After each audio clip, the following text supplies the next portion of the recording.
Confinement, déconfinement, un siège sur deux, couvre-feu et reconfinement. Les théâtres vivent depuis mars dernier les montagnes russes.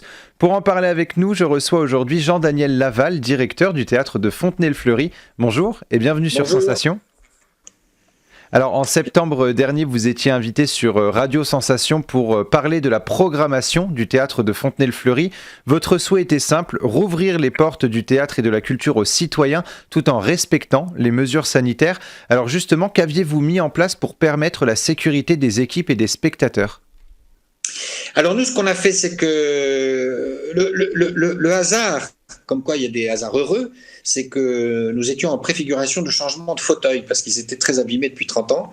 Et donc on en a profité pour, sur 330 fauteuils, en garder 180 et nous les avons enlevés physiquement. C'est-à-dire que les gens, il y a 2 places et puis à côté, un vide. Et dans ce vide, on a mis des tablettes et on a transformé notre salle en cabaret. Et en septembre, la nouvelle saison a débuté. Mi-octobre, le gouvernement met en place un couvre-feu à 21h. Est-ce que ça vous a obligé à revoir toute votre programmation ?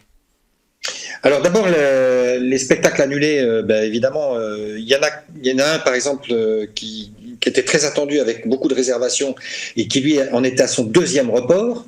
Donc celui-là, on l'a quand même gratifié d'une représentation qui se fera juste avant les vacances de Noël, puisqu'on est ouvert à partir du 15, donc le 18 et le 19, nous aurons 2 représentations, mais à 19h30, le spectacle faisant 1h20, c'est encore jouable.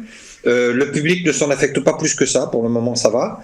Et puis pour ce qui concerne le cinéma, là on est tous un petit peu avec les montagnes russes, un coup c'est oui, un coup c'est non, un coup c'est oui, mais là il semblerait que pour les fêtes de Noël, nous soyons ouverts et nous avons fait le choix, puisqu'il n'y avait pas de vraie programmation au niveau des distributeurs, nous avons fait le choix, grâce à Disney qui nous a vraiment ouvert ses portes et nous fait un privilège presque exclusif, nous allons repasser les grands classiques que sont Cendrillon, Blanche-Neige, Bambi, La Belle au Bois dormant, Peter Pan, Pinocchio, enfin voilà, les grands thèmes qui vont donc être diffusés pendant les 2 semaines de vacances du 15 au 31.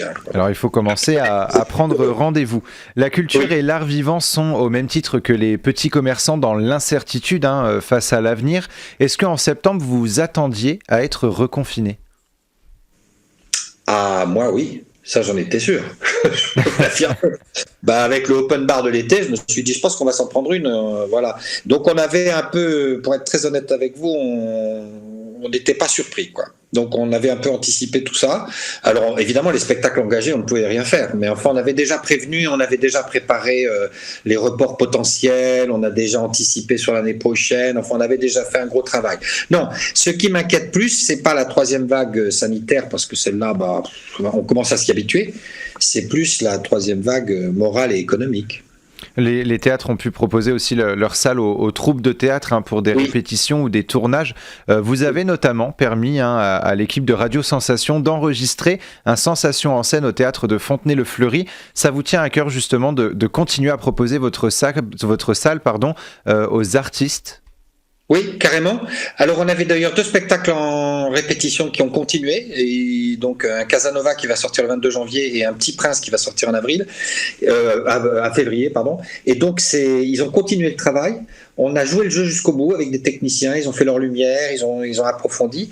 Et puis on a un Fédo qui vient se répéter ici, on a un Polieux qui vient répéter, c'est-à-dire qu'effectivement la salle est encore très active. Ouais, vous avez raison. Si tout se passe bien, les salles de spectacle pourront rouvrir le 15 décembre prochain. C'est en tout cas ce que le gouvernement a annoncé le 24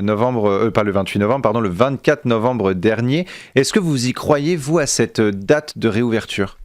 Oui, je pense qu'ils vont rouvrir. Moi, je le crois.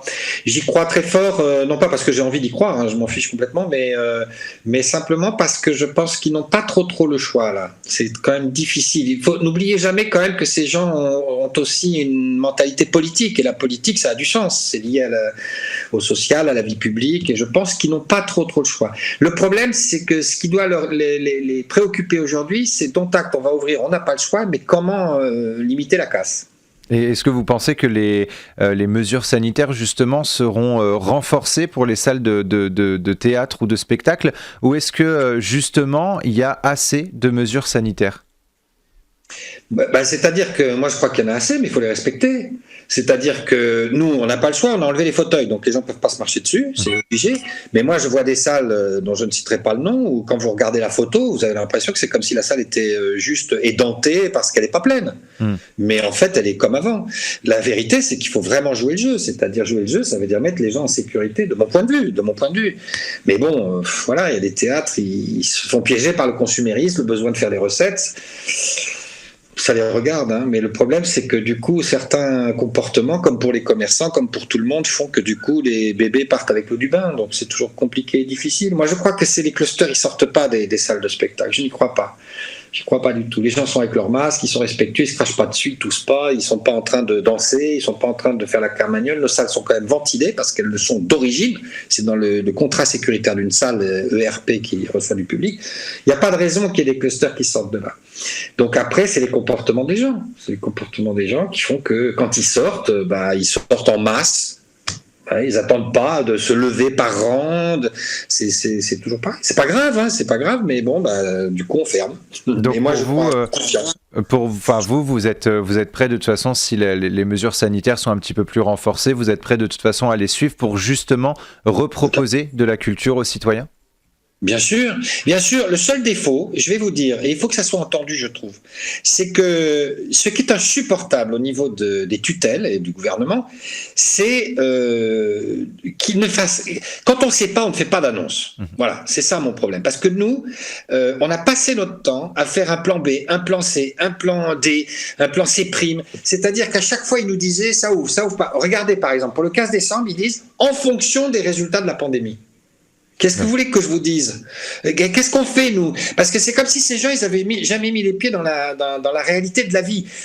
Une salle, ça s'ouvre pas avec les clés, juste les portes et les gens viennent jouer. Ça s'annonce des spectacles, ça se prépare, ça s'anticipe, ça se monte. Il y a des lumières à faire, il y a des techniciens à solliciter, il y a de l'organisation. Ça prend au moins 15 jours, 2 semaines. Et quand c'est du cinéma, il faut de la publicité, il faut que les gens sachent que le film sort. On n'est pas tout seul à annoncer un film qui va sortir. Donc je trouve qu'ils n'ont pas conscience. Donc s'ils nous annoncent, par exemple, au 1er décembre, là, que finalement ils ne vont pas ouvrir, nous, toute notre com, elle est déjà partie.